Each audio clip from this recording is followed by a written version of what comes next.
All right, we're rolling, so you can start it off. Oh, can I start it off? Yeah. I will start it off then.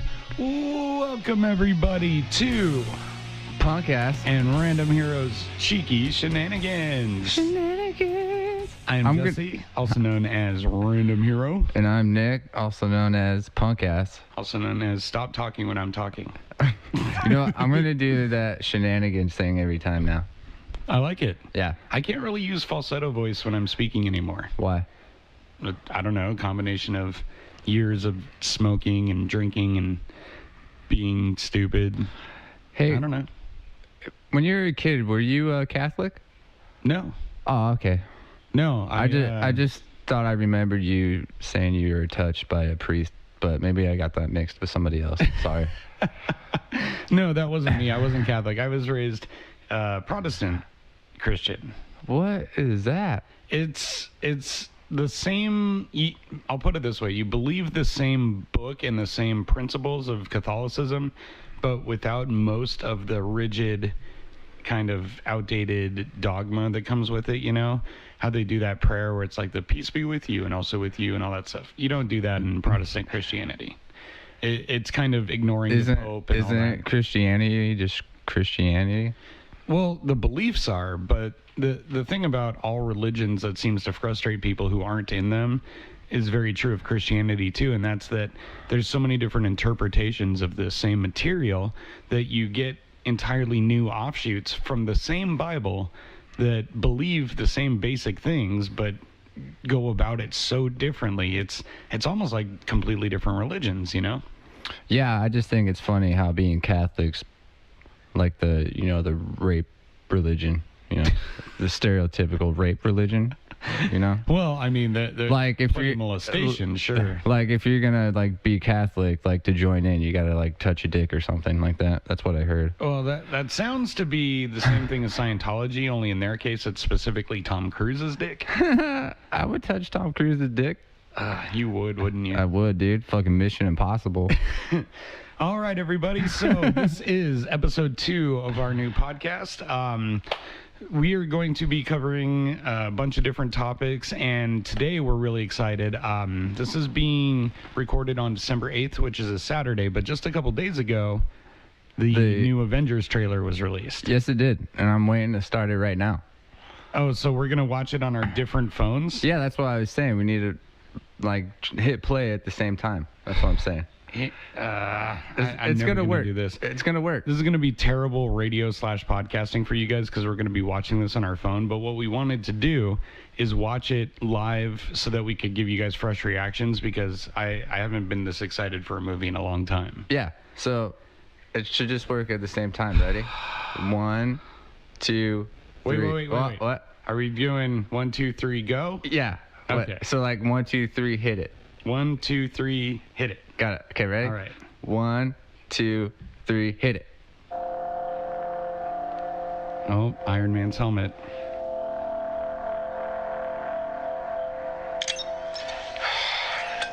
This thing on? Ooh.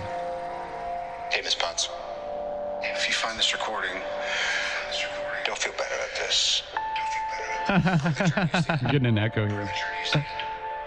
Just for the record, being adrift in space with zero promise of rescue is more fun than it sounds. Now, as I remember, half of the people are gone, right? 4 days ago, Yeah, more than half of the heroes, in fact. position will run out tomorrow morning. That'll be it. When I drift off, I will dream about you. Now, I'm already wondering how Tony gets on this ship. Was it left? Yeah, because they were on the planet and they had that Spider-Man and Iron Man had that special moment, remember? Yeah, but the ship they got there and crashed. They were on Titan. I don't know where they got another ship. And whose armor is that? That's Thanos' armor. He wasn't wearing it at the end of the last movie when it ended. He wiped out Captain America crying. all living creatures. There's the Hulk. Looking at pictures of Ant-Man and Thor. We lost. All of us. There's Jesse's boyfriend, Thor. We lost friends. We lost family. Ooh, Ourselves. that's Ronan right there. Yes. I don't get that. Isn't that Nighthawk? We'll go over that later. This is good work, Steve. I know it is. Because I don't know what I'm going to do if it doesn't. I'm just going to listen to yours.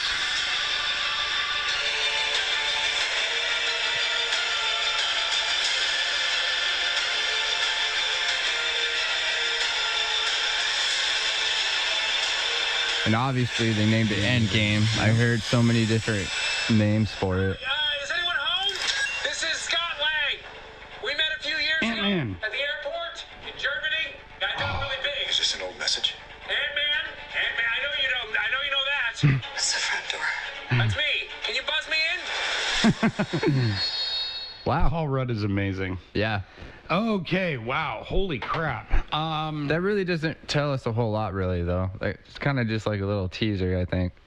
Well, the first trailers always are, but wow, there's a couple cool things in there. Seeing Ronin was amazing. So Yeah, but that was Nighthawk, isn't it? it's Ronin.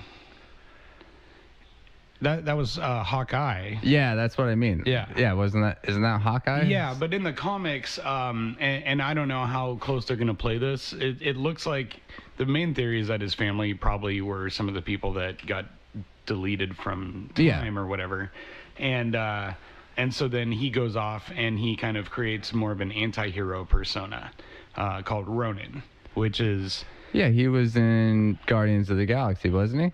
no, that's Ronin the Accuser. Got So you. the Ronin That's why I'm confused. Yeah, Hawkeye becomes a character called Ronin, which is Ronin, which is the Japanese word for basically a samurai without a master. Mm-hmm. So it's kind of a name that implies that he's going a little rogue, at least in his methods, if not in his actual plan. So it's most likely because something happened to his family or something. But I was really excited to see that in the trailer because it's been, theorized and assumed, but not proven until right then. So that's amazing. So Hawkeye turns into Ronin then. That's what happens. Or Yeah, it's the same guy. He still doesn't have powers and he still shoots a bow and arrow, but yeah. There's a darker side to it. And the Ronin persona, I believe, also does a lot more like close-up fighting, like swords and stuff like that. So it's going to be amazing to see Jeremy Renner kind of be able to be a little more brooding with that character. Yeah. In the last couple outings he's been in, he's almost ended up as the comic relief. And Well, I've heard people talk so much shit about Hawkeye during these whole Avenger movies or whatever, because he wasn't even in the last one. Yeah. Oh no, not that one. Because they had to try and set up. I think what they were doing was they were trying to set up this movie with characters like him and Ant-Man to be able to be there without just being assumed that they're okay, because they may not have just had a very big part to play in that first half of the movie. In the comic book series, that's kind of how it happens too, is you keep getting introduced to more and more characters the later you get in the overall plot line of the Infinity Gauntlet. And then there's, Couldn't you just like somehow look up in the internet and try to get all these comic books together, and then you'll be able to know what the ending's going to be just by reading the comic books? Well, that's the thing. I have the entire. It's a book that's a collection of the different issues of the Infinity Gauntlet storyline. Yeah. So you can read that storyline cover to cover. The problem is, when Marvel started the MCU, they haven't had the rights to a lot of their key characters. Fantastic Four, X-Men, Deadpool, a bunch of those characters they couldn't do anything with, even Spider-Man.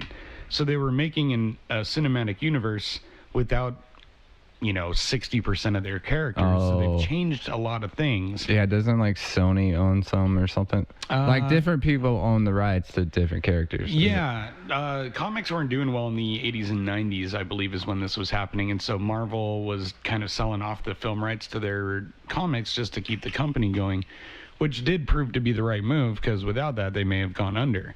But they've spent a long time having to try and reacquire their rights. And when Disney bought Marvel, all of a sudden they're going to have a deal with Fox going. That's going to bring those characters back. Yeah. Sony, they're the ones who had Spider-Man, I believe. Well, and then like Netflix is dropping a lot of like Marvel TV series because like that Disney Netflix thing's coming out. Disney Plus. Yeah. Yep. I'm probably going to get that. I like watching Disney movies. Oh, and you got a kid too. Yeah. Haven't you seen the new Aladdin trailer? I saw the teaser for it. Yeah. It just looks badass. That's all I'm saying. Did you like the new Lion King trailer? Yeah, that's going to be a little weird, though. It is, but I'm so excited to hear John Oliver play Zazu. He's one of my favorite comedians / like journalist style people.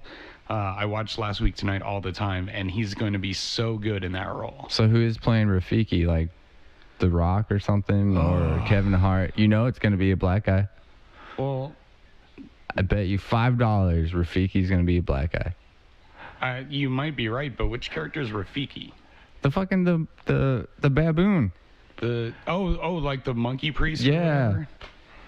Wow, you're just going straight for the racism shit tonight, aren't you? Dun, dun, dun. Tonight, it's morning for me. We normally do these on like a Wednesday evening, but our little Nicolars here wasn't feeling too well, so he had to cancel, and we rescheduled for today. Yeah, see, what happened was I walked right into work, and then something just happened, like right behind me. Somebody I don't even know just stuck their finger right up my butt, and I don't know what they had on their finger, some weird sounds disease. Like they had you on their finger. They did at some point, and then right after that, after I came, because it was just so good when they had it up there, I got sick, so I don't know what happened. It's just a weird oddball story, and I don't want to get into it, you know. Wow, that's a lot different than your first experience with. Yeah, haven't you ever heard milking the prostate? It's like milking a cow, just a little different, just inverted. You really need to have a higher opinion of yourself. Why? Who does that? Well, you're not a cow. Okay, maybe a jackal? I'll take that. Oh man, that trailer, that's going to give me a lot to process, and I'm probably going to have to watch it a couple more times and circle back to it next week, just because, like, I'm not someone who looks at things super closely the first time through. I'm looking for tone and feel and just moments like that where they do the Ronin reveal. I just like to be present to see those. I'm not looking for every detail at first, and then you go back through a couple times and go, okay, now what am I missing? Well, yeah, I know Captain Marvel's coming out soon. I know they're going to go back in time somehow. I'm just trying to figure out how they're going to do it, because people keep saying they're going to bring everybody back. Well, they're supposed to anyways. Yeah, they may not bring everybody back or everyone back in the same way, but time travel is essentially their only out at this point. Yeah. And it looks pretty convincing. I mean, so if you remember in Infinity War, when they're on Titan and Doctor Strange is looking through the futures and he sees the one outcome where they win. Out of like what? Like 14 million. Some shit like that, yeah. And then he sacrifices the time stone, which he had possession of, sacrifices it, gives it to Thanos to save Tony Stark's life, and then he gets evaporated and says Endgame. And ever since he said that was my assumption of the title, and I actually ended up being proven right for once. He says Endgame at the end of it? Yeah, he says now we're in the Endgame now when he gives him the time stone. Yeah, I kept hearing like Last Avenger or Annihilation or whatever fucking rumors people were saying. Yeah, and I don't know, there was something about that line that made it a little obvious in my opinion, because Endgame is also a chess tactic where you basically sacrifice your best pieces to try and go for a really good or complex checkmate. I love playing chess. When's the last time you played chess? It's been a while. I know. It has been. I played it about a year ago. I had a customer at my bar challenge me to a game. She's like a regular's mom or something. Came in, challenged me to a game. I wasn't a big fan of this lady. She was kind of weird and annoying. But I told her I'd play, and I was trying to give her a chance, and I destroyed her. It wasn't a game. Did you take her pawn? Did you pawn her? I took everything. Like I kind of even let it go a little bit longer just because I wanted her to feel like she was doing better. But yeah, and I'm not a great chess player by any means. Well, that's what you usually do when you go on a first date with an ugly chick. You try to make them really feel good about themselves at first, and then just gently reject them later at the end of the date. You said from experience.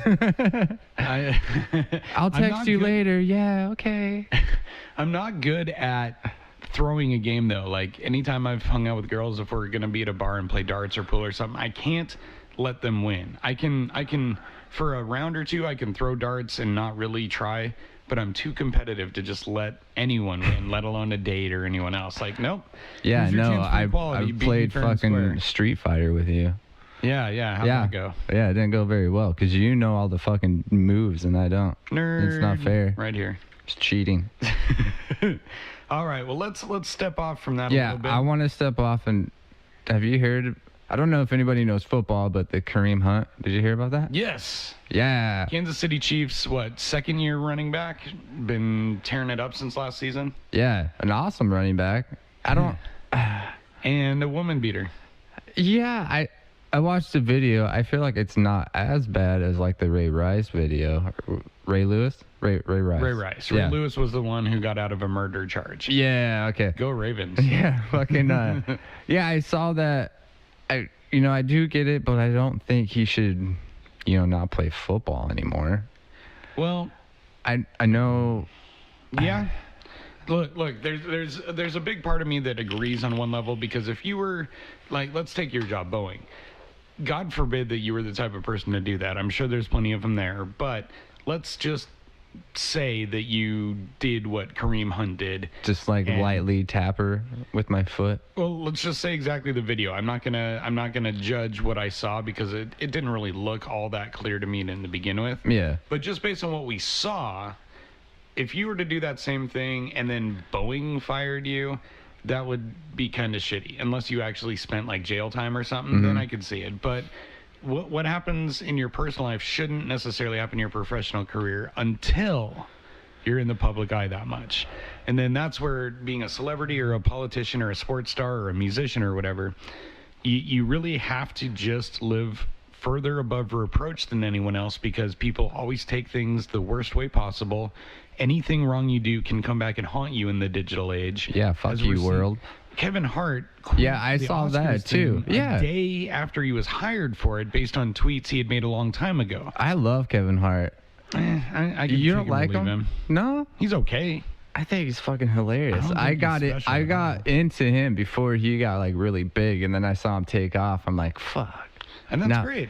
Nothing against the guy for that. And when I was reading the story and his version of the tweets and all that, I kind of got his side just a little bit when he was saying, like, look, I've apologized for this stuff multiple times. I'm not going to do it again just because I was hired for the Oscars. And plus, he's a fucking comedian, for one. Yeah, but if you read the tweets, they're pretty... And that was like, what, 10 years ago? It was, from what I gathered in the article I read, it was like right before he took off. Yeah. So, I mean, I hate when people do that. They like look back to try to find something, and then it just ruins everybody's career. Yeah, and what he said actually did kind of have an impact, because he said, look, that happened 10, 11 years ago, and if you're going to stand here and tell me that you're not a different person than you were that long ago, then okay, at least we're on the same page, but I know that I've changed. Because didn't that happen I get that. to one of the directors on Marvel? Didn't they? Gunn. Not Gunn. I think it was Gunn. James Gunn. Yeah, they fucking fired him because of something he said how many fucking years ago? Yeah, and I think DC picked him up now, though. I think that's hilarious. He's doing Suicide Squad 2, Yeah. which is he's going to be very well suited for. Marvel's lost. No, it is Marvel's loss, but they're going to be just fine. Every director who hasn't done a Marvel movie is waiting in line. Even if they say they're not, they would do it in a second, because the huge jump to their career, all the money, the almost guaranteed success of it, and the backing of a company like Disney for all the resources you need, you'd be able to make whatever movie you wanted. But, yeah. I wish there was a sex scene in Suicide Squad 2 with what's her face? Margot Robbie? Yeah. Harley Quinn? Yeah. Just her and the Joker just going at it. That would be like, you don't even want to know. No. Gross. You would love it too. I don't know. No, I wouldn't. But what I want to finish up on that previous thing is, here's what I would say about social media. When you use it, or when you review someone's social media or something, maybe go with a statute of limitations mindset. If someone had some tweets 11 years ago that looked bad, but then everything since then has been cleaned up, and better and maybe more positive. And it seems like Kevin Hart's genuinely been more like that lately than anything else. Yeah, he has. So maybe all that stuff that the Oscars were worried about that he's already apologized for, maybe that should just be under some kind of a statute of limitations where it's like he didn't actually commit a crime. He has apologized for it. Like, things have happened that make it a different situation. Why does that need to be held against him now? Here's my thought. The whole I didn't read the tweet, so it's something about like homosexuality, right? But there was a little bit ago where like a video came out or he was like accused of cheating on his wife or something like that, and they gave him shit for that for a little bit, and then that was the end of that. But now, since they found like some homosexual thing, they're gonna jump right on it. No, and it's not because they found it. It's been circulating for a while. It's because he was hired for such a high-profile gig as the Oscars hosting, and then they were basically like, look, now that we've hired you and we've discovered this stuff that's already gone around the news, we want you to apologize for it again before you host this show. And he was like, you know what? I've already done that. Yeah. And it's going to be hollow if I do it again just to do this show, so I'm not going to do it. And even though he's not anyone that I really follow or care about, I get his mentality for that. I really do. There comes a point when you're like, you know what? Either you've accepted my apology and my new lifestyle and stance and all that, or you don't. But there comes a point when you just have to stop saying and feeling sorry about it, just move on and try and be better in the future. Yeah, it's just like if you tweeted like something 10 years ago about like, oh, I wish the fucking gay guy sucked my dick or something like that. I'm not going to go back in your Twitter now and look for that tweet. I'm not gonna be like, oh, fuck you, Jesse. I want you to say sorry to me because you were being, an asshole back then. Right, and this kind of ties back to last week's episode when we were talking about the Thanksgiving special with Charlie Brown and how they had the one black character on one side of the table and all the white kids on the other side. Now they're bringing up Rudolph too because of bullying. It's just so stupid. Well, and the bullying thing, I take that on a different level than racism as far as social justice goes. And with the Charlie Brown thing, my main point for, at first glance it seems innocent and stupid that people would be upset that there's a black kid on one side and all the other kids on the other. But then I was trying to point out that, like, if you're a black kid and you grow up and you're watching these shows and that's the only guy you see representing you in those shows, there's a way that you would see that totally differently from a white male like myself, a white straight guy who doesn't face any of those same, minority challenges in society. So I get it that there's going to be things that people get offended about or bothered by that I can't understand. Yeah, but think of it this way. I'm not racist, right? I might joke. I might joke about it, but when I watch Charlie Brown, I'm not even going to notice that. That's not going to be my thinking. So to me, I feel like that someone that's actually looking for it or like pointing it out, maybe they're the one that's racist. But it's only not going to be you. Here's what I'm saying. It's not something that you think is a big deal because you're one of the people on the other side of the table. And that's what everyone's trying to point out. It's like, it's not that we're just arbitrarily choosing battles. It's that these are battles that we feel need to be fought. It's just that so many people don't have the same experience as us, so they don't understand why we want to fight it this hard or whatever. So, I mean, it's done harm and good. I want to get to a place where people feel safe no matter who they are in society. It's never going to be that way because people are just always going to think that their opinion matters more than everyone else. Well, that's the thing. I want people to be safe and feel safe, but I don't think that they should be unoffended. I think that offending people or saying things or just being honest and true or even a little abrasive sometimes, those are human rights. They're part of freedom of speech. They're part of our natural communication with other people. You can't get rid of that. Yeah, I get your point. I just think it's all stupid. I think people are I feel like people are just like going back now and looking at all these classic movies or traditions and trying to like pinpoint something that's wrong now. All right, so let me ask you this. Have you ever found yourself bothered or offended by something that other people didn't seem to understand why it bugged you? No, that's my whole point. I'm so laid back, I don't get offended. Yeah. You can, like, just call me a name. Say something. Nick. See, fuck you, dude. I don't even care. That was the worst name I could think of. I brought that up because Aaron, the guy in our band, for those of you listening, Aaron, he's very much the same as us. He doesn't get offended by much, but Aaron does have a couple buttons. Does he? I don't even know these buttons. I want to know the buttons. I'm going to tell you. So this is a guy who I frequently have to make apologies for in public because he's so rude and abrasive sometimes, or just doesn't care. And it's endearing in a sense the because best. yeah, he can be blunt, he can say what he wants to, and that's it. He can even piss me off sometimes. Right. So that's the kind of guy we're talking about. And this guy, still, if you say a dead baby joke around him, he will be upset or he will leave. And if you mention or try to get him to watch or quote or any form of bring up Freddy Got Fingered. Really? He doesn't like that movie? No.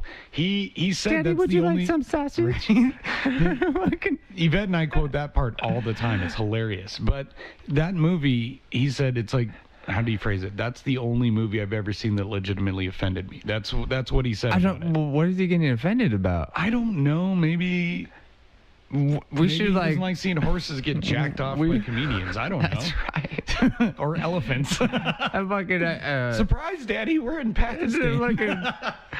Oh, dude. I'm gonna text him too right now. No, we're doing a show. Yeah, no, I can still talk. I just want to ask him what he got offended by. Or you know what I'm gonna do? What? I'm just gonna text message Freddy Got Fingered and see what he says back. Send him a GIF or a quote from it at least. And that's right. I say GIF. It's a GIF. A G. It's not GIF. It's not a hard J sound there. It's GIF. What is the definition of a GIF? It's a graphics or general interface format or something like graphical interface format, or it's an acronym, and the first word is graphics, which means G, which means not J, which means it's GIF, not GIF. Yeah, I'm just saying. GIF is peanut butter. Jiffy. I'm just saying GIF. Yeah. GIF. Although I know when I see GIF, it's like a little video meme, correct? It's always something moving. It's like a little 3-second looped thing or a 1-second looped video thing, and they're very simple, but they can be so hilarious if timed right. It's just I don't see how people bother debating that stuff, you know? Why does it matter if someone calls it GIF or GIF? You're wrong if you call it GIF, but at least I get to laugh at you for being wrong, you know? I'm not going to correct you for that. What's the most stupidest movie that you like watching? Like Freddy Got Fingered's like really stupid. The most stupidest. Yeah, the stupidest movie. Well, that one's up there because I still enjoy that one a lot. Let's see. I'm trying to think of mine. There's a couple older comedies that I like that would fit that bill. I'm just gonna pick one that's one of my absolute favorites that probably qualifies as stupid humor. It's called Out Cold. Oh, I love that movie. It's great, right? Pigpen. Yep. It's Zach Galifianakis, either Jeremy or Jason London. I can never remember which. AJ Cook, David Koechner, a whole bunch of really great people in it. And it's a snowboarding comedy movie mixed with Casablanca. And that's what I've always loved about it. And they straight up reference and paraphrase Casablanca in there all the time. You know, it all adds up to one thing. You're getting on that plane, blah, blah, blah. But like the pranks in that movie and my favorite bit. So Zach's character gets his dick caught in the hot tub and stays there all night. And the janitor dude has to get him out. And then the girl's boyfriend comes into town. He's the doctor, and he's like, "Oh, so which one of you guys is the hot tub Casanova?" And then David Koechner, the idiot janitor, is hilarious.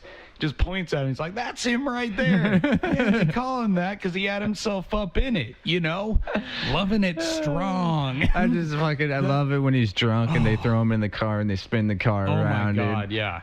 But most of that movie is what most people would call dumb comedy. So I'd probably have to put that one up there as the one I'm most proud of, and yet is still. I always got pissed off like during that movie how Rick or whatever his name was so like attached to that one fucking girl he met in Mexico, but he didn't want the blonde one who was hotter and cooler and more fun. I know that one part of the movie where she like shows her boobs. It's not her. I know it's not her. That's what I'm gonna say.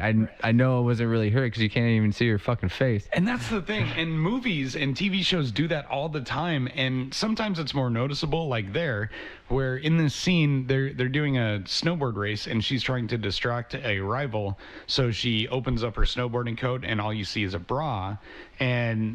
But what they do is they take this beautiful hot woman, who's a great actress and is playing this part, and they don't use her for that bit, and they cut off the scene so that you only see from the neck down, so it's obviously not her. And some movies are more subtle about that kind of stuff than others, but well, now it's gotten a lot better. You can almost see dicks now in this day and age. That would be great like for Game you. of Thrones, dude. Yeah, you're trying really hard to get that going, aren't you? Yeah, dude. I protested. I finally got what I wanted. Do you watch Game of Thrones? I started watching. I think I'm only up to like season 3 or 4, maybe. Ooh, yeah. That's when it really starts to get crazy and good. I haven't finished, but I do love the sex scenes in there. They're pretty good. The one part I hated is where they like cut that guy's dick off, dude. That's horrible. Oh, Reek? Yeah, that's fucking horrible. Yeah, that whole season is tough to watch when he's just, when Ramsey is just torturing him the whole time. Yeah, and the fucking sister comes and saves him and he doesn't even fucking go. I don't know what happens like later in the season. Yeah. I remember that one part. She said, "Fuck you, Dad. I'm gonna go save him." Yep. And then he's like, "No, I'm gonna stay." I'm Yeah. like, what the fuck? Well, and that I think that was actually a really, and I'm going to say this because I haven't read the books, but if the books are similar to the show, then George R.R. Martin really did do a good job of getting inside the kind of Stockholm syndrome aspect of torture and prisonership. Yeah. Where you do genuinely, apparently, start to form a bond and a connection with your captor, and so there's really interesting dynamics there, but god damn, it's Like, hard to watch. There's one thing I was watching a movie the other night. It was called Into the Forest. It was on Netflix. It's about like, these two girls had to live out on their own. Like the power went out for some reason, so it started to be that lifestyle where you got to watch your back the whole time, or someone can come to your house and steal your shit. Right.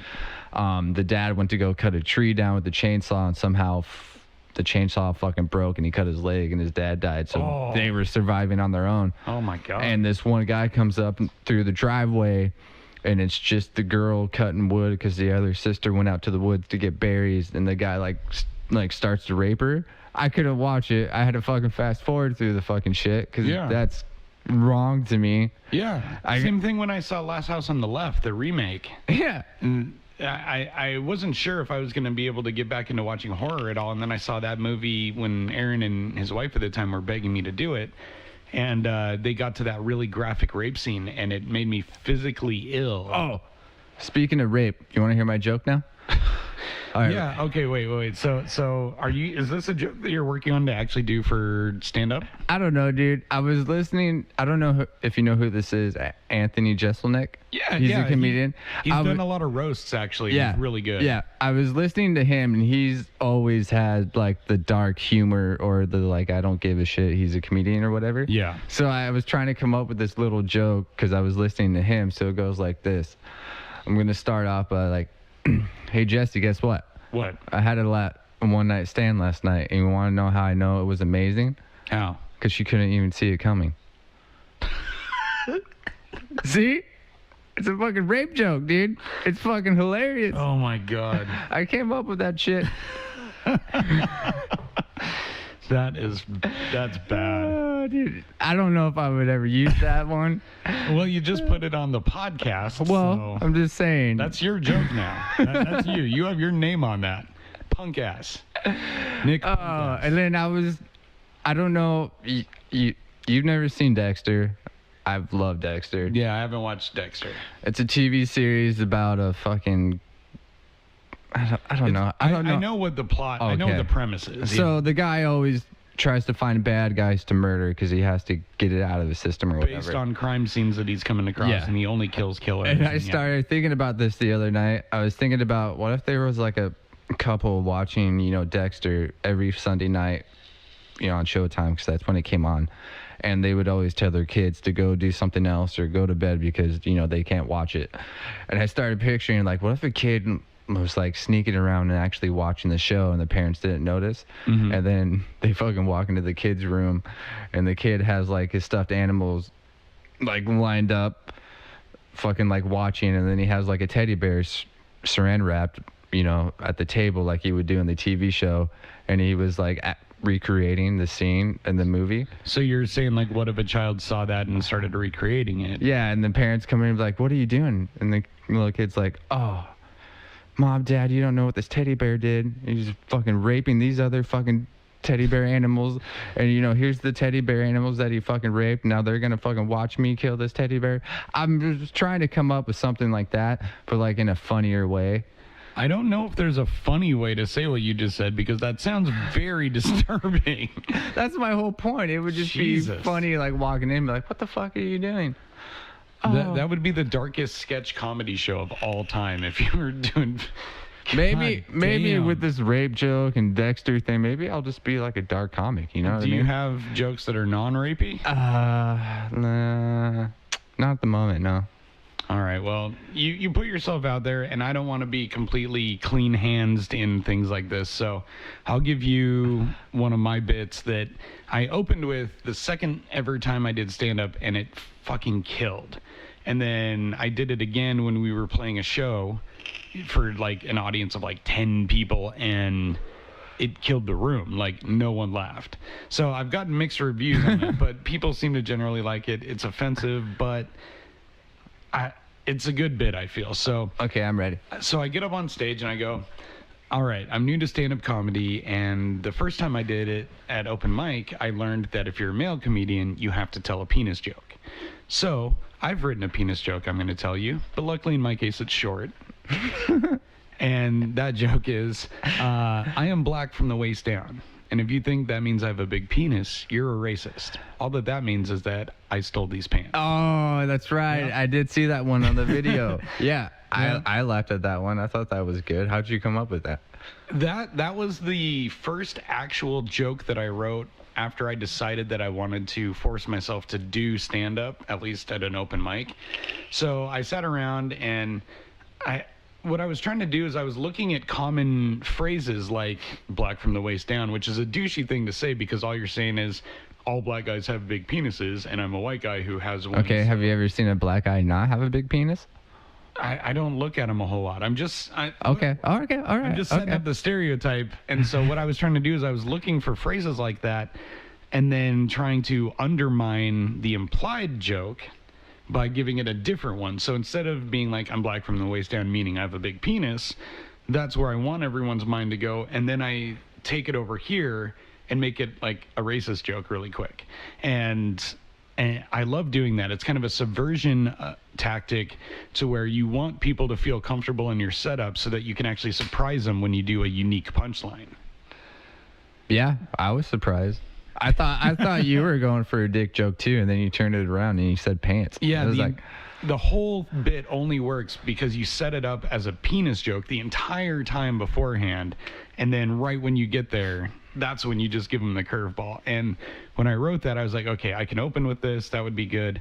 Now I just need 4.5 more minutes of material. And so I would just sit around. I use the notepad function on my phone because you can just kind of leave yourself notes. And I have a page for jokes that are in progress. I have a page for completed ones. And then I have separate pages for each set that I've done where I organize the jokes and try and memorize them. And then that way I also don't use the same ones every week and stuff. And it sounds like you're going to have a little more of a freeform feel where you're going to be improvising more. I want to take the route of like using past experiences or trying to come up with a stupid rape joke like that, like I did. Yeah, because I'm fans of, like Dane Cook or, Kevin Hart. His mostly all of his bits are like past experiences. So he'll either like lie about the joke and come up with something, or he'll tell his story in like a funny way, like about his dad saying how he'd wear sweatpants and he had a long dick, so every time he would move you just see fucking like his sweatpants moving and shit like that. And whereas my dad always wore sweatpants, and since we're a family of white guys with tiny penises, I didn't even know that you could see a dick outline through sweatpants until I was seeing movies in my teens and shit. All right, so I want to try and do Wait, some... real quick. Yeah, what? Sweatpants, by the way. I don't wear them. If you do buy a pair before the next time you go to a strip club, I hear that's the only way to truly get all the mileage out of your money for lap dances. Dude, all right. Speaking of strip clubs, there's this. Here's a fun fact. All right. If you're cute and look innocent and shy at a strip club, strippers will fucking just give you extra shit with no charge. How would you know? Because I know. I know. No, they do. And the other thing is they're fucking people. So if you talk to them like people and you just have fun, they're going to want to hook you up. As a bartender, I do the same thing. If you're cool to me and we're just hanging out, Yeah. I will hook you up sometimes. I remember I was getting a lap dance from this one like redhead chick, and she was like noticing I was shy or something. Sometimes I am shy, but then sometimes I'll just act it on purpose because they think it's cute or whatever. No, you think that they think it's cute. Meanwhile, they're going, why won't this guy just stop being passive aggressive? Whatever. Give me your $20. But and- anyways, after the end of the fucking dance, she like kissed me. I was like, oh shit, what am I gonna get now? I'm all, how many other dudes has she kissed? How many dicks has she sucked? For one, am I gonna get herpes now? It's shit like that. What? See, and if I got kissed by a stripper, the first thing I'd be thinking of was, well, shit, now how much is this lap dance gonna cost me? Fucking, or I even had one stripper during a lap dance take my belt off with her mouth, like pull it all the way out, and then she put it around my neck and started choking me a little bit with my own belt. Yeah, right? But how awesome is that, though? I think it's awesome. Awesome? Yeah. It sounds like she wanted to kill you. Fucking, When was the last time you were in a strip club? fucking, since the last time we went, I think probably Aaron's bachelor party. And that would have been... That wasn't the time, though. This was like a deja vu in Seattle or something like that. Right. I'm but- just trying to remember. Because, yeah, I was living in Oregon. No, we all drove down there. Yeah, we all drove down to Oregon. And this would have been in between the two times I lived there. So right around like Bachelor party. 2012, 2013-ish. Yeah. Yeah. That would have been the last time I was at one also.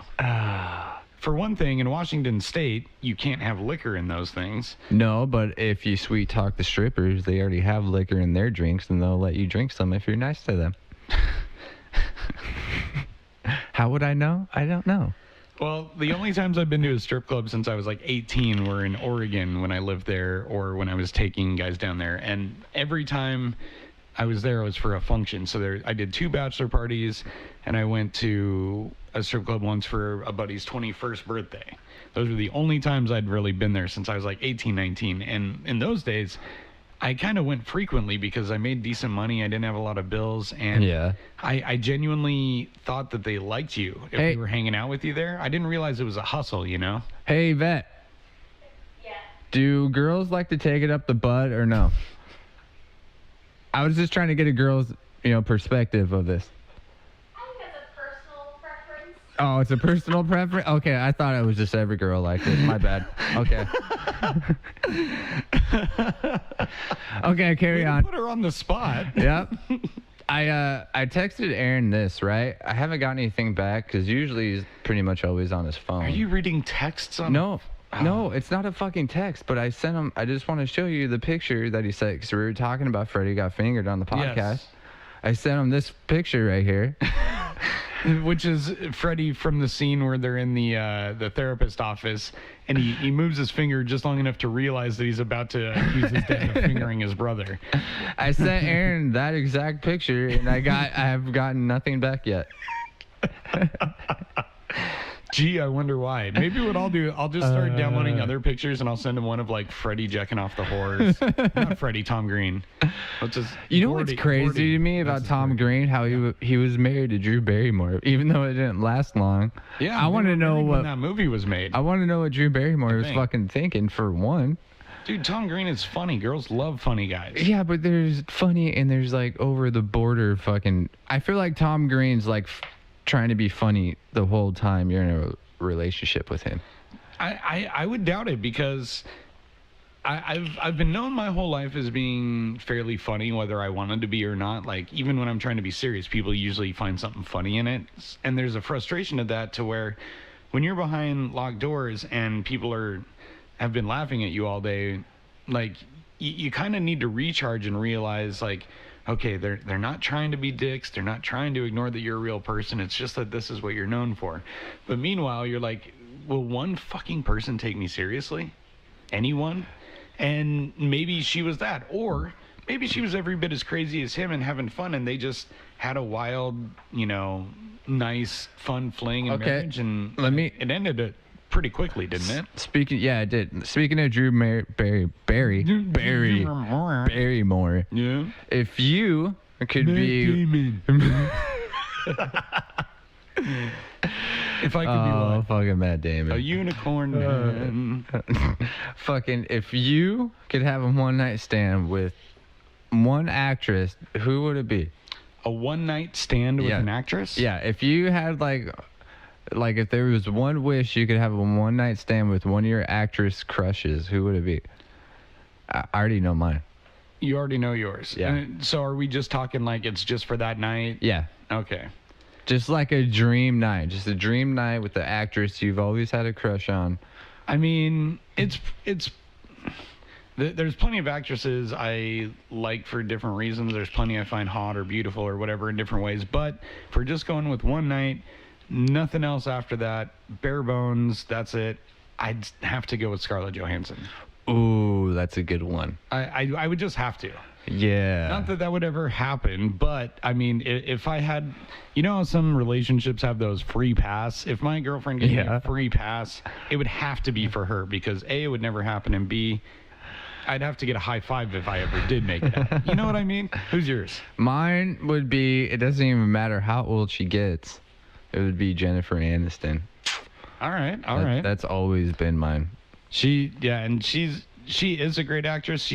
She's an underrated comedic actress, I feel, because she's so beautiful. Yeah, she's always in like the Adam Sandler movies. Well, recently. Yeah, and then you've got her in like Office Space. She's amazing in that. And Friends. I love watching Friends. She did Friends well. Despite We Are the Millers or Meet the Millers. Yep. That one is. Oh, yeah, that little fucking scene. The striptease scene, which is great. And that's obviously like, it was amazing to see her at her age just looking that good and everything. But like, what was Brad Pitt thinking? Like, why would you divorce that for one? And I mean, I do think Angelina Jolie's hot. I don't even think they're together anymore. I don't think. They're not. But like, here's the thing with a guy like Brad Pitt. That's a man who could literally have any woman on the planet.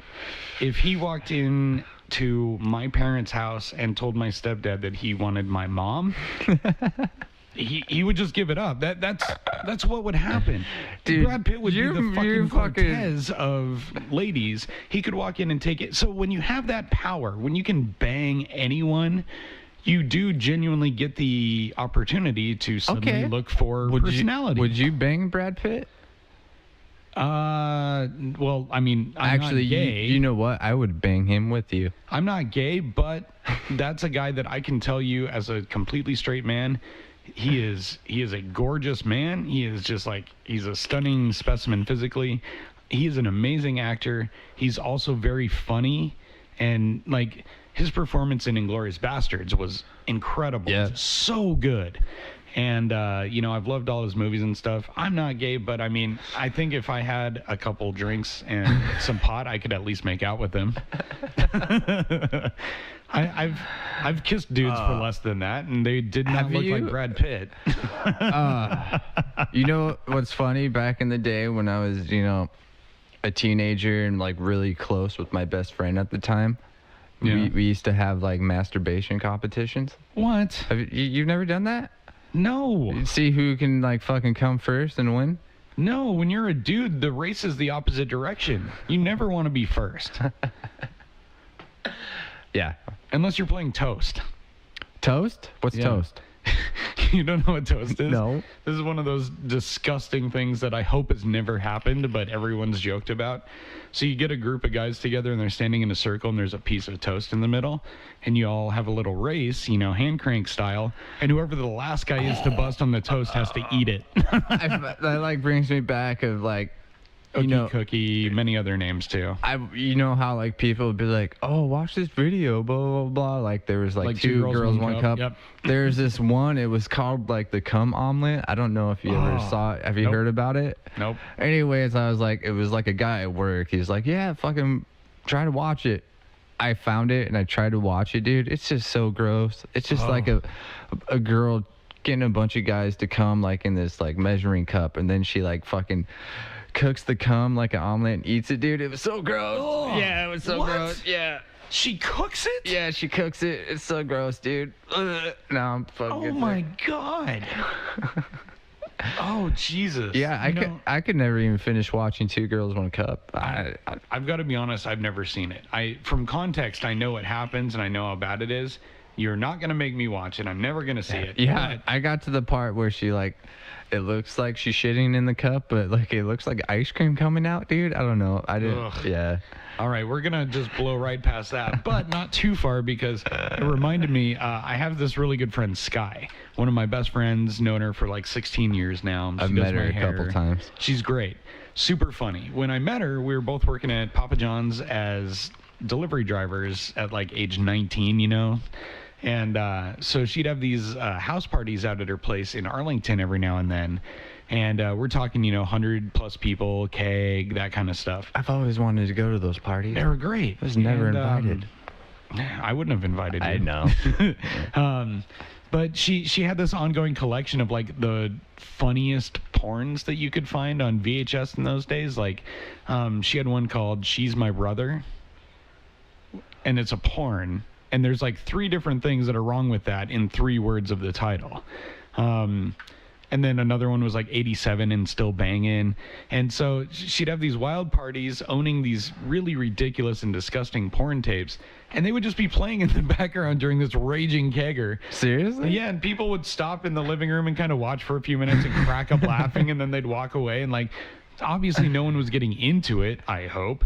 But like, that's a pretty cool like party favor just to have that in the background. well, and when I first joined the band with Aaron in the Resonance days, like, and his brother Steve was there, and Jeremy, our bass player at the time, when we would do practices, we would actually have like Girls Gone Wild playing in the background during practice. Oh, I We weren't remember those watching. TV commercials. Yeah, but we'd have. We lived in a place there was some foot traffic and people we knew. So when we were practicing, you could hear it outside, and people would just like come in and watch practices, and there would just be like Girls Gone Wild playing on in the background. And yeah, I wasn't really going anywhere with that, but I just kind of remembered it. Girls Gone Wild. That's not even around anymore. The internet ruined everything. You don't even have to buy videos anymore. Well, I mean, it's not ruining it because they're still making new stuff. It's just they have to adjust their fee structure and how they get subscriptions and stuff like that. It's the same thing news articles are doing. I feel like it's a little bit better if you want to be discreet about it, but thinking back then when there wasn't really internet and like some guy had to go walk into a porn star and then fucking come out, oh, hey, I'm not doing nothing. Or you'd go into that one room at like the back of either a video store or a CD gas station, and there'd be beads. And Yes, you could see I titties always... on the covers, but you couldn't actually get in there to see the movies. I always wanted to go in there and be like, oh, I can't do it. Right? My and parents are around. And I'm thinking about it now, and granted, I'm in my mid-30s in 2018 where everything's changed, but if I was this age back then in those days, I don't think I ever would have watched porn. I think there would have been way too much nerves and shame attached to it for me to ever bother going in there unless it was like with 4 buddies and we'd been drinking and it was a dare kind of thing, I probably never would have saw porn if it hadn't eventually come to streaming services. Do you remember seeing like your first naked chick or like porn magazine? I do. Do you? Fuck, I don't know. Well, while you're thinking of it, Yeah, I'll tell you my story. I want to hear it. Were you just setting me up so you wouldn't have to talk for a minute? No, I just thought of that and I was trying to think of You're a dick. when I fucking saw my first fucking thing. Well, I'll humor you. So I lived in kind of a woody area in Snohomish County, outside of Marysville up on Fire Trail. And lots of forest and stuff like that up there. And I would go riding bikes and rollerblading and playing street hockey and soccer with my buddies all the time. So we were going down one day to my friend Danny's house. And right along the side of the road, we found this like stack of obviously weathered old porn magazines that, pages were stuck together because of the rain and stuff. I hope it was because of the rain. But we found these there. And so like, we left it at first. We looked at them, and it was like, oh my God, those are what boobs really look like. Yeah. Like, is that really a vagina? Like, it was so foreign to me. I didn't realize that's what I was looking at first, And so we left him there and we went on to Danny's and we told him, and he's like, oh, cool, let's go get him. So we went with like a shoebox and we got him and we kept him at Danny's house. And like, we wouldn't ever usually look at him. Like, it was an afterthought. I think we just collected it to have it because they were the first ones we saw. Yeah. We never looked at them. I remember one night we opened up the shoebox because we thought it might be dry, and this is how young we were. One of Adam Sandler's comedy CDs had just come out. Oh, I love those. They're great. Yeah. But like, they're all gonna laugh at you. Right. But that was a long time ago, so that tells you how long ago this happened. And we were kids listening to Adam Sandler, which my mom never would have approved of in those days. And looking at these, you have a section of paper that's like 4 inches across and 5 down, and it's torn and it's water damaged and slightly the wrong color, but you can see a couple boobs. And so, you're looking and you're kind of piecing it all together. And yeah, so that is weird, but I hear a lot of similar stories, so I'm kind of assuming you have one too. I can't remember like the first time I saw like my first porn magazine, but I did connect with when you said it like looked foreign to you when you were looking at it. Yeah. I remember kind of looking like, oh, this is what it looks like, really? Right. But I remember when I had my best friend come up and live with me from Arizona, like during the high school years, because my parents said he'd take him in because he was getting in trouble down there. So. Yep. But when he came up here, he had like this really old suitcase, and like there was like a secret compartment where you can like pull it out and like stash stuff in there and then push it back in there. Yeah, you can put your weed in there, dude. But he had a bunch of like porn magazines he got from like his uncle, like Playboys or something. Granted, we're like 15, 16 years old, so we already know what everything is. We just wanted like jack off material. Yeah. So he comes up there and he's living with us for a while, and I remember like waking up in the morning. We had an upstairs and downstairs. It was a living room, fireplace, like kitchen. And I'm still kind of groggy, and I'm like walking downstairs in the morning, and my mom's starting a fire. And I walked down. I was like, "Oh, hey, Mom." She's all, "Hey." She's all, "Yeah, we were having a funeral." I was like, "What are you talking about?" And she found all the fucking porn magazines, dude. And she's fucking burning them in the fireplace. Oh. I'm like, "Oh, dude, that's great." I think about it now, and I just think it's funny how she said we're having a funeral. I was just gonna say, props to your mom for giving you that news in the funniest way possible. So my mom has a similar story, or rather one because of my mom, but it wasn't about nudie mags. So as I've mentioned, my mom was very strict Christian growing up. She's loosened a lot. She's still very much a believer, but I think she's come to accept that not all actions that seem bad are intended bad and whatnot. Regardless, so we'd gone back and forth. This was about 6th, 7th grade, and Magic cards had just come out. I had a couple buddies who were getting into them, and I really wanted to do it, but just like the Smurfs and so many other innocent things before them, my mom deemed them evil, Really? In those days, she was basically the mom from The Waterboy. Yeah, so That's the devil. So she thought the magic cards were like a demon type. She thought there was actual magic being used, or like something. a Ouija board or something. Yeah, or type. even failing that, she felt that the fact that it was glorifying the use of such things made it bad enough. That there was no chance I was going to ever get my hands on those. So what do I do as a child of divorce my whole life? I ask Dad, because Dad lets me watch scary movies and whatever else. And so on a birthday one year, I think it was 6th or 7th grade, he bought me like a starter deck and a couple other things, and I was just excited to have some cards. And I thought that I kept it under wraps and kept them hidden pretty well. But a couple days later, I came home from school, I believe, and my mom had them, and she was confronting me about it. Oh. I was like, Mom, did she go through your room or some shit? Well, she always did. She was a very clean person, but I think it was also a way to keep tabs on us. And to be honest, she had reasons too. I was genuinely getting caught doing stuff. So it's hard to kind of feel a sense of privacy and self when you know that none of your stuff is like truly private.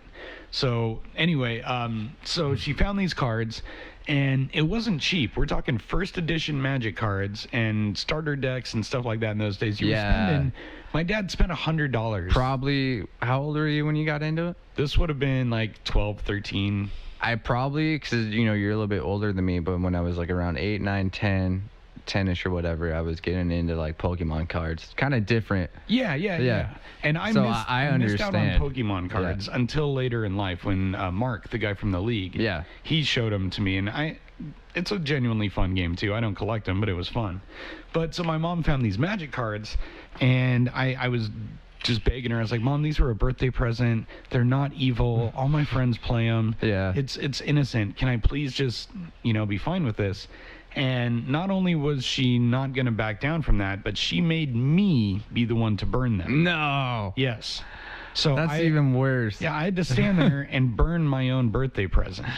And look, to be fair to my mom, it couldn't have been easy to raise us the way that she was trying to do and all that stuff. And she really did the best she thought she could. I'm not going to hold any of that against her. Yeah. But it makes for kind of a funny story now, so I'm not just going to pretend it didn't happen either. It'd be funny, it'd be like one night, hey, Mom, you want to play cards? And bring over a deck of Magic cards. Well, my brother Jared just got into them recently, and when he came up to visit from Arizona, we played them right in front of her. She doesn't care anymore. She genuinely doesn't. Isn't it funny? Because, my mom was kind of strict back then, too. Yeah. I couldn't do anything by myself. Right. And it was always shitty. Now, my mom's like the most laid-back fucking person, and it's like weird to me. It is. And I mean, it's cool, but I think that's what happens to all of us when we hit older age. I mean, I'm a lot less hot-headed and what's the word I'm looking for? Impetuous than I used to be. Like, I used to be very spontaneous and very spur of the moment. Whatever sounded good was going to happen, blah, blah, blah. And I've gotten a lot more considered in my approach to many things just from being older and more experienced. So I get it. But she still did that. And she was the type, she found a copy of Killer Instinct. I found a copy of love that game. KI on Nintendo 64. Also a birthday present. $60, $70. She found it, busted it. That she didn't make me burn that one. She just like stomped on it and threw it away. Yeah. I'd only had it for a week. And then I had friends who had video games and TVs and other shit she didn't want me to do. So if she let me go to a friend's house, every time it'd be like, don't play Mortal Kombat. I'm going to check on you or something. Like she was trying to keep me with good morals, but all she taught me to do was try and be sneaky. Mm-hmm. And even then it never worked because somehow, like every fucking mother on earth, she always had a way to find out what I was doing.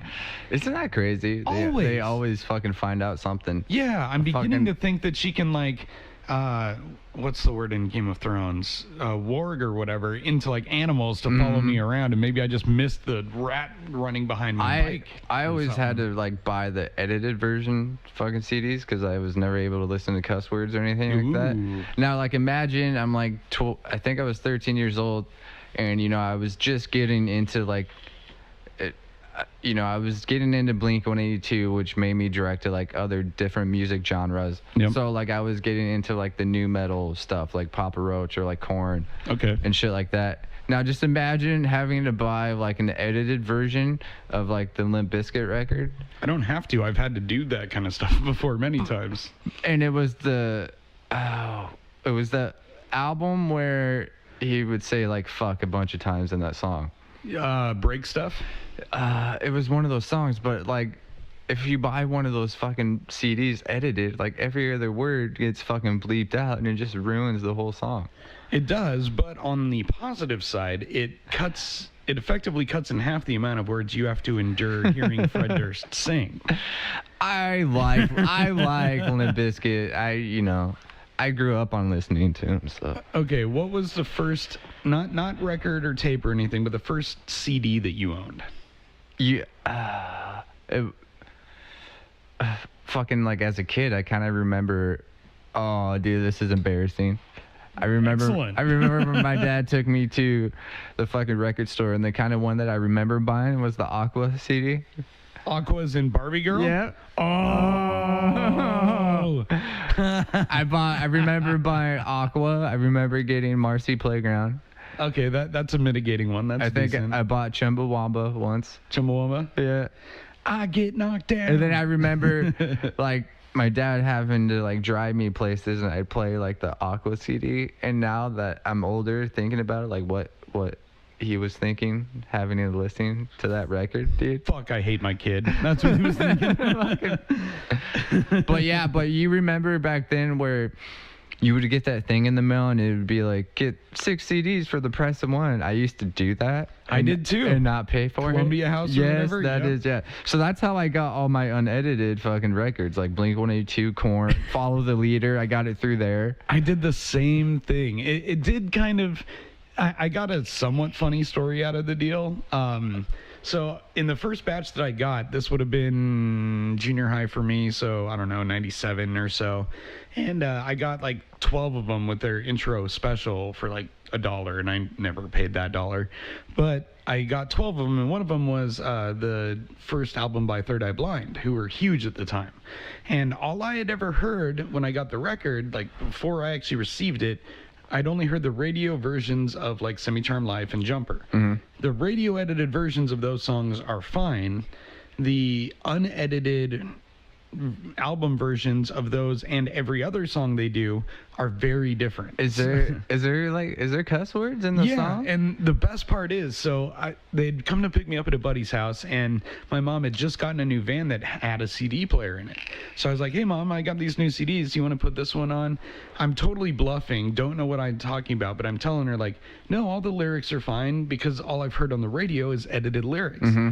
So she puts on the first song by Third Eye Blind from that record, and it does the little music thing, and the very first line they sing is, I remember when you and me used to spend the whole goddamn day in bed. Oh, so Click. damn. CD came right back down. I didn't even hear the line by the time she had ejected it. I had to go and listen to it later. Isn't that crazy? Your mom took the record out because you said damn? Well, either that or for her it wasn't damn, it was goddamn. Oh, that makes okay. it worse. I get it. Okay, goddamn. And like plus, now, like on TV, there's like sex or there's fucking like saying shit, fuck, maybe every now and then. Yep. It's just crazy how the times has changed. Yeah. So there was the goddamn, but then it was also spending the whole day in bed. So in one line, they basically threw like 3 different aspects of life that she didn't want me to be exposed to in one song lyric at the beginning of the first song. It was the fastest anyone's ever taken a CD out of a CD player I've ever seen. We should contact Third Eye Blind and be like, look what you did. No, your first line of the song. The thing is, they are good. I like Third Eye Blind. I've always thought they were underrated because they had very catchy songs that were played on the radio, but they have so much good material deeper in the albums for the Blue record and that first one. Like on that first CD, my 2 favorite songs never got radio play, and they were Motorcycle Drive-By and The Background. I probably heard them, I just don't know them. They're really good. Both songs start kind of slow and then kind of have a really big like breakdown heavy part towards the end. Very, very powerful songs, very good.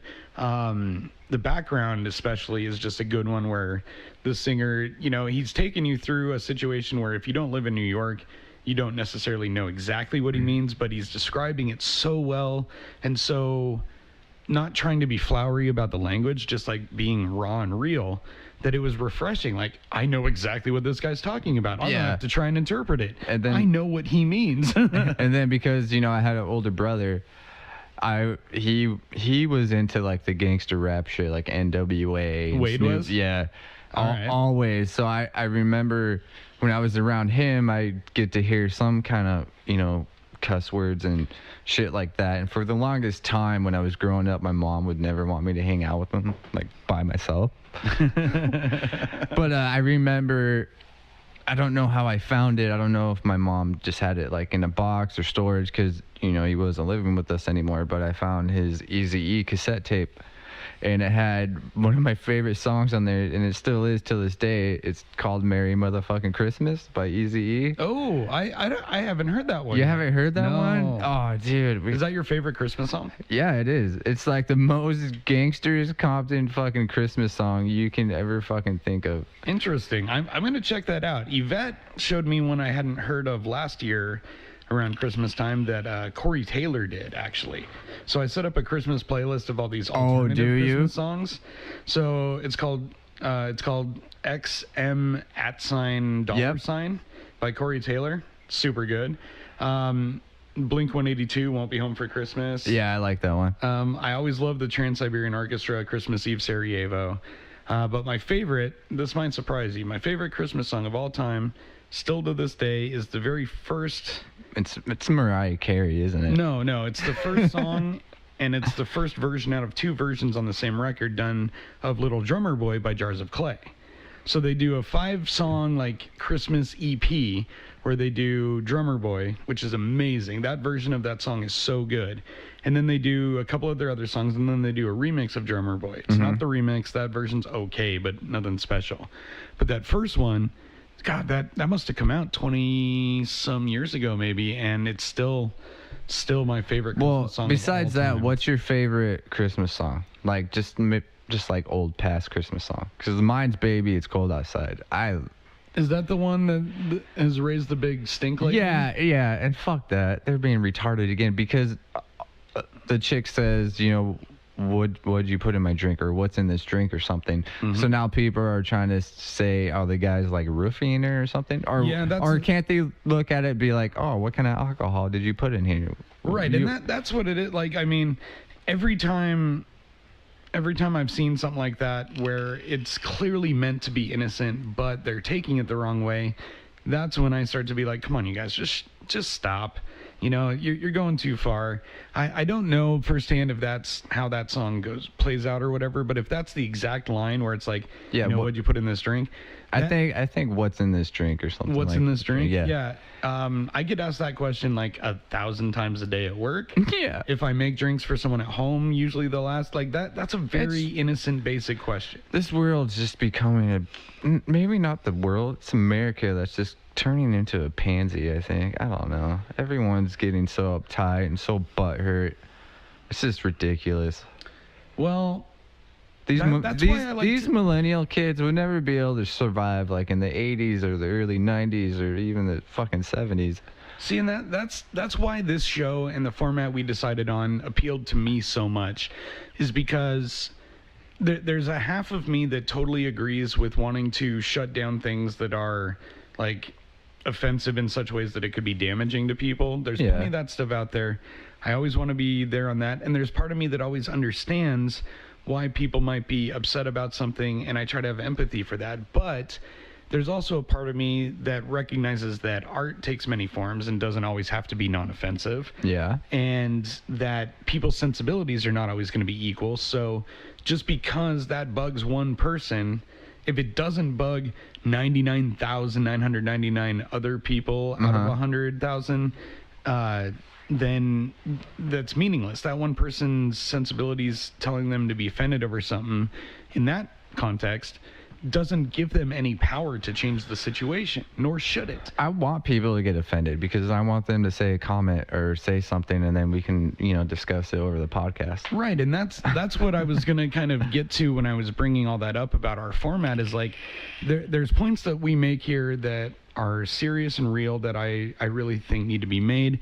There's topics that are going to be serious, and we'll talk about them seriously over stretches of time, but I think as a society, we have started taking ourselves way too seriously and forget to stop and laugh. And so the fact that you, or even sometimes myself, will come in and completely derail a serious topic with a stupid comment or something. Or like a rape joke. Well, and that's very dangerous ground. You're not going to hear me telling any rape jokes. Well, here's the thing. They know, like, I'm trying to be funny. Like, if they were out seeing a comedian, they'd fucking laugh. Because they know they're joking. I'm joking. And there's a precedent for that. One of my favorite comedians is Jimmy Carr. And he is by far the most offensive comedian I've ever heard. And all of his jokes are about... isn't he like from London or something? Yeah, he's a British guy, very proper sounding speech voice. And all of his jokes are kind of like one-liners where he'll give you a quick sentence setup and then a punchline that's really, really messed up. And... you know, he does a bit in one of his stand-up routines where he says, okay, I want to find out what'll offend you guys. So I'm going to start off with a joke I don't feel is offensive, and we're going to scale them up until I finally start hearing people not laugh and boo. And so he would do this, and he would say some of the most messed up stuff, and you would still hear people laugh and then slowly transition into like, oh, or oh, you know, like a groan. And so...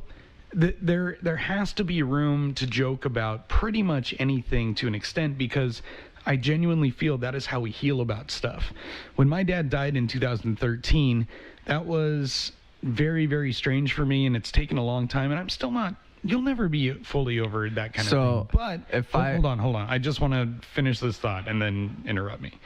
That happening totally changed my sense of humor and gave it an edge that I didn't have before. So I tell messed up dead dad jokes, but it helps me heal from that process. It helps distance it a little bit. So if I were to come up with like a dead dad joke, you wouldn't get hurt? Hell no. Oh, okay. I'm going to come up with one next podcast. Go for it. If you can top any of mine. Like I've told plenty... I do a bit where I'm kind of using his death as a setup for another joke to talk about vaping. Yeah. And so the bit I'm talking about, like, so my dad died in 2013 from lung cancer. He smoked, 1 to 2 packs a day for 30 years. And so that gave me a wake-up call to stop smoking cigarettes myself. So I tried a few things, and eventually vaping has helped stay off cigarettes. And despite its very douchebag persona... Yeah, there's say benefits to it, like I smell better, I have better lung capacity, I can sing better, and it pays for itself with all the money I save on condoms. So, yeah, that is a good one. I was watching like a YouTube clip, and I do want to do this eventually when hopefully we'll get followers or whatever. Maybe. Not maybe, we will. We are gonna Ryan Reynolds. Yes, right. Yeah, we do. We gotta do that. Maybe we set that up in episode 1. We set do. it up at the end of the show that we want to try and somehow get Ryan Reynolds to engage us on this show. And this is like a weekend podcast, so this was kind of like a more like a just out of pocket fun podcast. Right. But I was watching because Macaulay Culkin, Home Alone person, has a podcast as well. It seems like everyone's doing it, but whatever. Apparently, he's going to legally change his middle name, and they narrowed it down to like 4 different names, but his followers get to choose which ones they get to do. So like one of them was like Macaulay Culkin, so his middle name would be Macaulay Culkin legally. So it'd be Macaulay Culkin. Yeah. So like funny shit like that. And if we get enough followers, I want to do the same thing. I'll legally change my middle name to whatever the viewers come up with. Cool. I mean, I like the idea, but I think maybe we should not do exactly what they did and think of something else. I kind of want to do that. And there's other shit I want to do as well. I'd be in. Yeah, I want to engage people if they actually care to listen to us. Like, I've heard shit like on the radio or maybe different podcasts where, they went on a date and it didn't go very well and they want to know why. So they'll have like the radio station call that person. And then, right. Yes, I would love to do shit like that as well. Yeah, and it's difficult to do in a non-live format like this because we don't record at the same time every week. It's not live. We don't know if anyone's ever going to listen to this. Yeah. But if we get to a spot where we're starting to do it, consistently and in a more scheduled manner, then I'm totally so there's check funny like shit like that, I want to do. So hopefully, I'll finish, a better picture of us for this podcast and throw it up on our YouTube channel that we have now. Since I can't seem to draw us as cartoons to save my fucking life. This is what I'm going to do. I'm just going to cut out our faces, and then I'm going to find like little stick figures on the internet and just have our heads on stick figures. Give me like the rest of this weekend to try and get you a usable cartoon. Because I'd really like to do that. I want our image, especially since we're not doing video at the beginning of this podcast. Like, eventually I'd like to get Joe Rogan where we're doing video. Yeah, I was listening, and I guess, it's really not in unless you're videotaping your podcast. Because people like to watch you do your podcast. But some people just like to listen still, and it's okay to start off like that, I feel. But eventually I'd like to get to a spot where we're not only doing video, but also able to do it live. And that's just going to, once we get the desk in here and, the Christmas tree down and kind of get things in a more permanent spot, we'll get there. But this is still very much a work in progress. Yeah. And unfortunately, I do have to tell you that we are pretty much out of time because Yes, I I'm know. going to 'cause boogie to work. You have to fucking go be a bartender. I have to go serve the drinks to the Yes, masses. you do. Yes. So, all right, man. Let's end it. Well, we will definitely end it. Was there anything else you wanted to get off your chest before we bail? Maybe just, fuck off and suck my dick. That's all I got to say. That what part of the Bible did that come out of? That came out of verse of Joseph, 69, page 420. All right. Well, Whatever. everyone, hey, if you guys have been sticking around for not only the last one, but this episode, thank you so much for listening. You have been listening to Cheeky Shenanigans. Shenanigans. My name is Jesse, or Random Hero. My name's Nick, and I love you, punk ass, a.k.a. just shut up and let's end it. My name is Nick, and I'm a dumbass. Damon. Matt Damon. You remember when I actually met a guy in my bar whose legal name Oh, yeah, I remember is that. Matt Damon Person. Yeah, His last name's Person. I remember that. Yeah, amazing. We should post that on our website. What when I'll we do, get it. I'll make sure that I've got any of the details on his ID blocked out because I did take a picture of his license, and I'll like tweet it out or post it or something and get it out there because it's so funny. It was such a unique and yet funny name. But anyway, so to all you guys, including Matt Damon Person out there, we are going to get out of here. Yeah. Thank you for listening. Have a good night, day, sex, I don't nooner, really care. Have an butt sex, okay day. blowjob, whatever. Don't have a bad day, but Yeah. if you have a great one, just don't be smug about it. have I guess. a rapish day, everyone. No. We're out. And shenanigans on that. No, you can make jokes about it, but I'm gonna stop the line at making that a Okay, benediction. fine. We can't use rapish day. I'll leave that one out from now on. Yeah, how about a consensual day? Okay, have a homosexual day, everyone. No. Oh, sorry. Have a consensual day. Have a In fact, consensual you know day. what? I like that all around. I think I'm gonna say that and just kind of weird people out a little bit. Hey, have a consensual day. Hope everything goes exactly the way you approve of. All right, ready? 1, 2, 3. We're out. We're out.